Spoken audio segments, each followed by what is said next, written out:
आज हम कक्षा 9 विज्ञान के अध्याय 11 ध्वनि पर एक गहरी नजर डालेंगे। हाँ, हमारे पास एनसीईआरटी पर आधारित कुछ नोट्स हैं। और हम इन नोट्स के हर एक हिस्से को लाइन दर लाइन समझने की कोशिश करेंगे, ठीक वैसे ही जैसे एक शिक्षक कक्षा में पढ़ाता है। बिल्कुल। चलिए पहले पृष्ठ से शुरू करते हैं।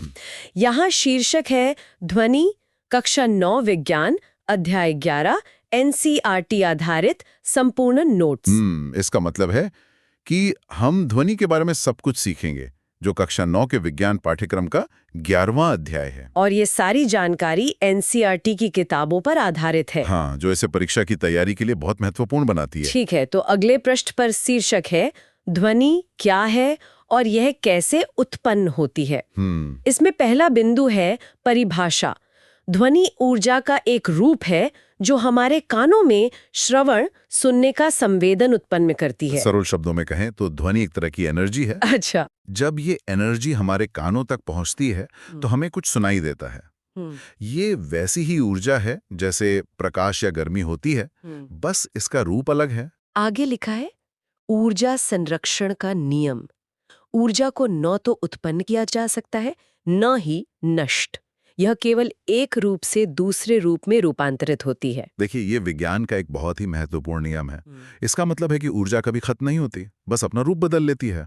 जैसे जब हम ताली बजाते हैं तो हमारे हाथों की गति की जो ऊर्जा है, मतलब यांत्रिक ऊर्जा, वो ध्वनि ऊर्जा में बदल जाती है। अच्छा, तो अब आते हैं उत्पादन पर। पहला पॉइंट है ध्वनि कंपन वाइब्रेशन द्वारा उत्पन्न होती है। हाँ। और कंपन का अर्थ किसी वस्तु का तेजी से बार बार इधर उधर गति करना। इसका मतलब है कि कोई भी चीज जो ध्वनि पैदा कर रही है वो असल में बहुत तेजी से हिल रही है या कांप रही है। अच्छा। इसी कांपने को हम कंपन कहते हैं। और ये याद रखना जरूरी है कि बिना कंपन के ध्वनि उत्पन्न हो ही नहीं सकती। इसके कुछ उदाहरण भी दिए गए हैं। हाँ, जैसे कि वाक तंतुओं का कंपन। बिल्कुल। जब हम बोलते हैं तो हमारे गले में मौजूद वाक तंतु कांपते हैं। दूसरा है पक्षी का पंख फड़फड़ाना। हाँ, जब पक्षी उड़ता है तो उसके पंखों के फड़फड़ाने से जो कंपन होता है उससे भी ध्वनि आती है। और खींचा हुआ रबर। सही है। अगर आप एक रबर बैंड को खींचकर छोड़ें तो उसके कांपने से भी एक आवाज पैदा होती है। ये सब कंपन के ही उदाहरण हैं। यहाँ एक चित्र भी है। इसमें एक ट्यूनिंग फोक को पानी से भरे बीकर में डुबोया गया है और पानी में लहरें उठ रही हैं। हाँ, इस चित्र में यही दिखाया गया है कि जब एक कंपायमान मतलब कांपते हुए ट्यूनिंग फोक को पानी में डालते हैं तो उसका कंपन पानी में भी लहरें पैदा कर देता है। तो ये साबित करता है कि ध्वनि कंपन से ही उत्पन्न होती है। एकदम सही। चलिए अगला विषय है ध्वनि का संचरण। इसमें लिखा है ध्वनि के संचरण के लिए माध्यम ठोस द्रव या गैस की आवश्यकता होती है। संचरण का मतलब है एक जगह से दूसरी जगह जाना। तो ध्वनि को चलने के लिए किसी सहारे की जरूरत होती है जिसे माध्यम कहते हैं। ठीक है। ये माध्यम हवा हो सकता है जो कि गैस है, या पानी जो द्रव है, या कोई दीवार जो ठोस है। और एक बहुत जरूरी बात लिखी है, महत्वपूर्ण, ध्वनि निर्वात वैक्यूम में संचरित नहीं हो सकती। बिल्कुल, जहां कुछ भी नहीं होता यानी निर्वात या वैक्यूम जैसे कि अंतरिक्ष में, वहां ध्वनि नहीं चल सकती। क्यों? क्योंकि उसे चलने के लिए कण नहीं मिलते। अच्छा, तो कैसे चलती है ध्वनि? पहला पॉइंट है कंपायमान वस्तु अपने पास के कणों को धक्का देती है। हाँ। कण स्वयं श्रोता तक नहीं जाते, वे केवल अपनी मध्य स्थिति के इर्द गिर्द दोलन करते हैं। इसे ऐसे समझ लीजिए जैसे साइकिलें एक लाइन में खड़ी हैं। ठीक है। अगर आप पहली साइकिल को धक्का दें तो वो दूसरी से टकराएगी, दूसरी तीसरी से, और ऐसे ही धक्का आगे बढ़ता जाएगा। मतलब साइकिलें खुद चल के आगे नहीं गईं? नहीं, बस उन्होंने धक्का आगे पहुंचा दिया। ठीक इसी तरह ध्वनि भी माध्यम के कणों को धक्का देकर अपनी ऊर्जा आगे बढ़ाती है। कण अपनी जगह पर ही कांपते रहते हैं। और तीसरा पॉइंट है, यह विक्षोभ आगे बढ़ता है। हाँ, यही विक्षोभ या डिस्टर्बेंस ही ध्वनि तरंग है। इसीलिए ध्वनि तरंगे यांत्रिक तरंगे कहलाती हैं। इन्हें यांत्रिक तरंगे इसलिए कहते हैं क्योंकि इन्हें चलने के लिए किसी यांत्रिक माध्यम मतलब कणों की आवश्यकता होती है। यहाँ एक चित्र भी है जिसमें कणों की एक श्रृंखला दिखाई गई है जो एक दूसरे को धक्का देकर ऊर्जा को आगे बढ़ा रही है। हाँ, चित्र में यही प्रक्रिया दिखाई गई है कि कैसे एक कण का कंपन अगले कण को कंपित करता है और ध्वनि की लहर आगे बढ़ती जाती है। अब अगला विषय है अनुदैर्ध्य तरंगे। इसकी परिभाषा है जब माध्यम के कण विक्षोभ के संचरण की दिशा के समांतर पैरेलल गति करते हैं। जिसका मतलब है कि कण उसी दिशा में आगे पीछे कांपते हैं जिस दिशा में ध्वनि की लहर जा रही है। अच्छा, ये कुछ एक स्प्रिंग या स्लिंकी की तरह है जिसे दबाकर छोड़ने पर वो आगे पीछे होता है। इसकी संरचना के बारे में बताया गया है। हाँ, पहला है संपीड़न, कॉम्प्रेशन।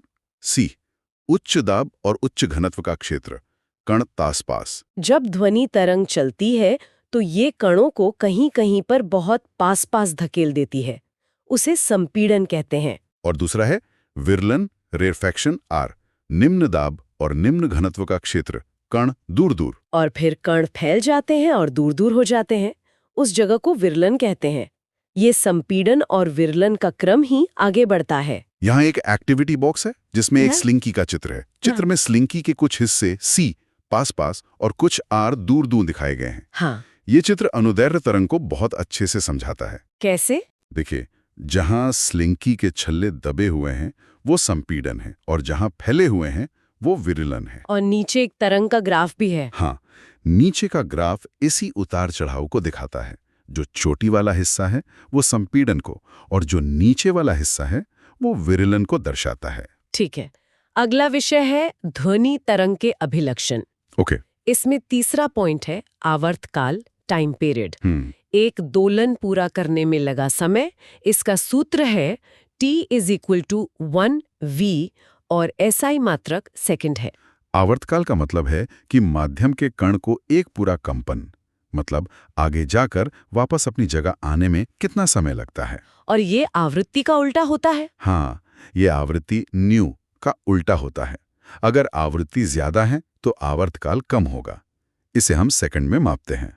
निष्कर्ष, आवृत्ति हमें बताती है कि कोई घटना कितनी जल्दी जल्दी घटित हो रही है। बिल्कुल, आवृत्ति यानी एक सेकंड में कितने कंपन हुए और आवर्तकाल यानी एक कंपन में कितना समय लगा को दिखा रहा है। हाँ, चित्र में एक घड़ी आवर्तकाल मतलब समय को दिखा रही है और तरंगे आवृत्ति को, और तीर ये दिखाते हैं कि ये दोनों एक दूसरे से उल्टे रूप से संबंधित हैं।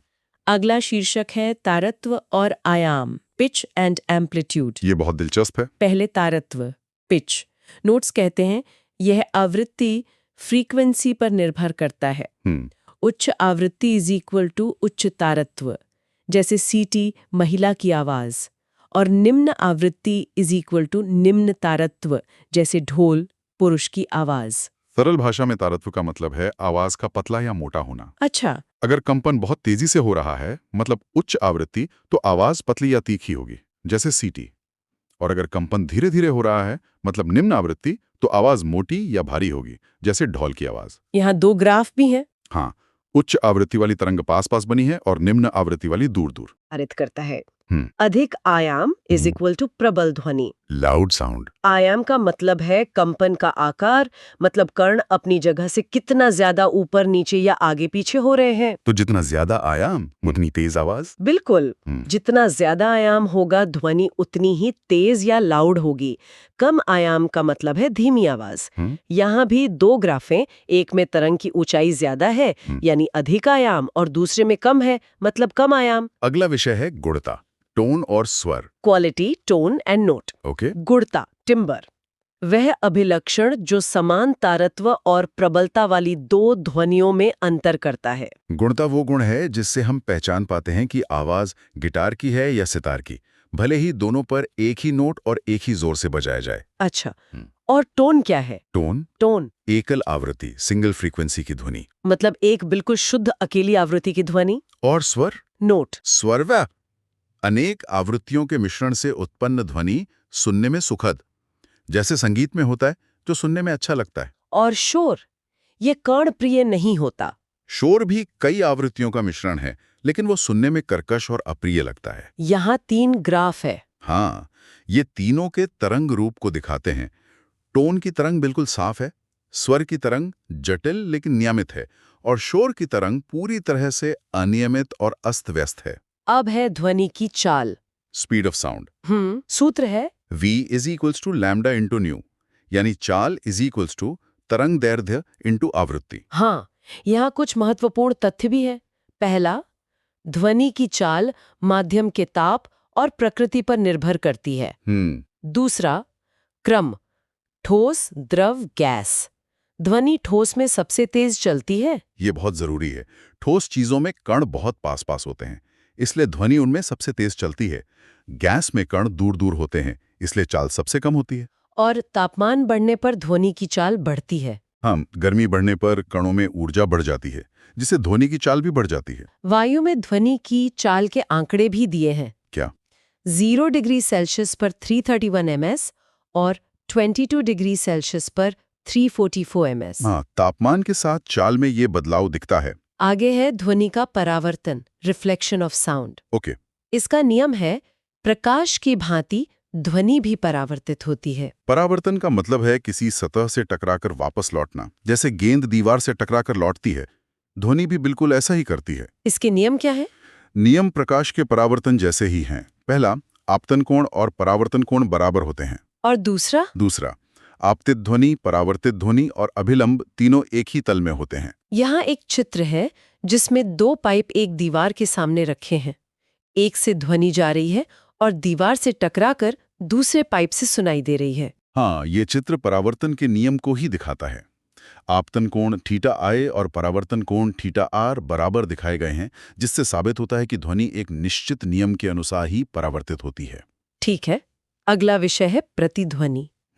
परिभाषा, किसी परावर्तक वस्तु से टकराकर ध्वनि का पुनः सुनाई देना।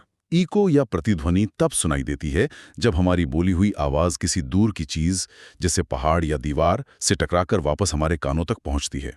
इसकी अनिवार्य शर्तें, कंडीशंस। पहली शर्त है कि ध्वनि की संवेदना मस्तिष्क में 0.1 सेकंड तक रहती है। अच्छा। तो स्पष्ट प्रतिध्वनि के लिए समय अंतर 0.1 सेकंड होना चाहिए।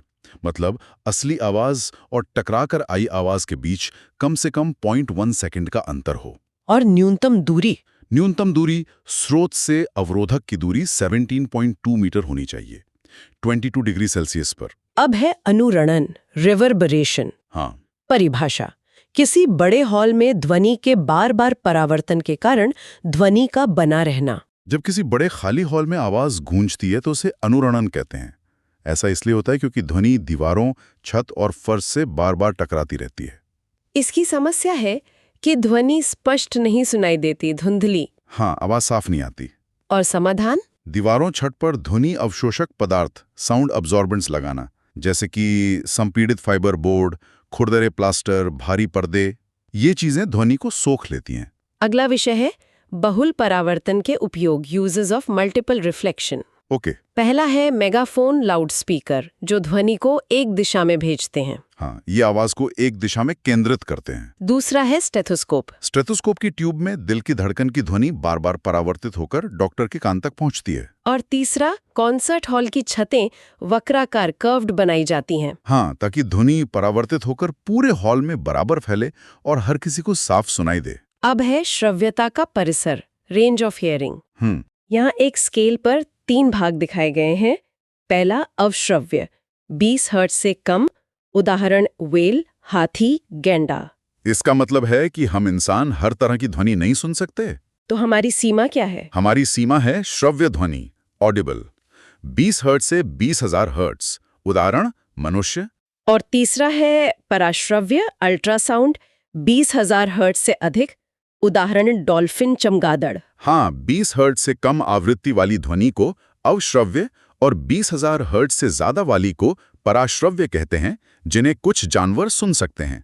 एक नोट बॉक्स में लिखा है 5 वर्ष से कम आयु के बच्चे और कुत्ते 25 किलोहर्ट्ज तक सुन सकते हैं। ये एक रोचक तथ्य है कि छोटे बच्चों और कुछ जानवरों जैसे कुत्तों की सुनने की क्षमता वयस्कों से ज्यादा होती है। अगला विषय, श्रवण सहायक युक्ति, हियरिंग एड। इसकी कार्यविधि क्या है? पहला है माइक्रोफोन, जो ध्वनि को विद्युत संकेत में बदलता है। फिर एम्पलीफायर, उन संकेतों को प्रवर्धित मतलब एम्पलीफाई करता है। और आखिर में स्पीकर प्रवर्धित संकेत को वापस ध्वनि में बदलकर कान में भेज देता है। हाँ, ये मशीन उन लोगों की मदद करती है जिन्हें कम सुनाई देता है। अब है पराश्रवी के अनुप्रयोग, एप्लीकेशंस ऑफ अल्ट्रासाउंड। इसकी विशेषता है उच्च आवृत्ति के कारण ये अवरोधों में भी एक निश्चित पथ पर चलती है। हाँ। पहला उपयोग है सफाई, क्लीनिंग। कठिन पहुंच वाले भागों से धूल, चिकनाई हटाने के लिए। हाँ, इससे मशीनों के उन पुर्जों को साफ किया जाता है जहां हाथ नहीं पहुंच सकता। दूसरा है दोष का पता लगाना, फ्लॉ डिटेक्शन, धातु के ब्लॉकों में दरारें ढूंढने के लिए। बिल्कुल, अगर धातु के अंदर कोई दरार होती है हाँ। तो अल्ट्रासाउंड तरंग उससे टकराकर वापस आ जाती है, जिससे दोष का पता चल जाता है। इसके कुछ और अनुप्रयोग भी हैं, बताइए। जैसे इकोकार्डियोग्राफी, हृदय का प्रतिबिंब बनाने के लिए। हाँ, मेडिकल क्षेत्र में अल्ट्रासाउंड बहुत उपयोगी है। और अल्ट्रासोनोग्राफी, हाँ, आंतरिक अंगों का प्रतिबिंब और गर्भ में भ्रूण की जांच। बिल्कुल। और शल्य चिकित्सा में भी। हाँ, गुर्दे की पथरी को बारीक कणों में तोड़ने के लिए। इससे बिना ऑपरेशन के शरीर के अंदर की पथरी को तोड़ा जा सकता है।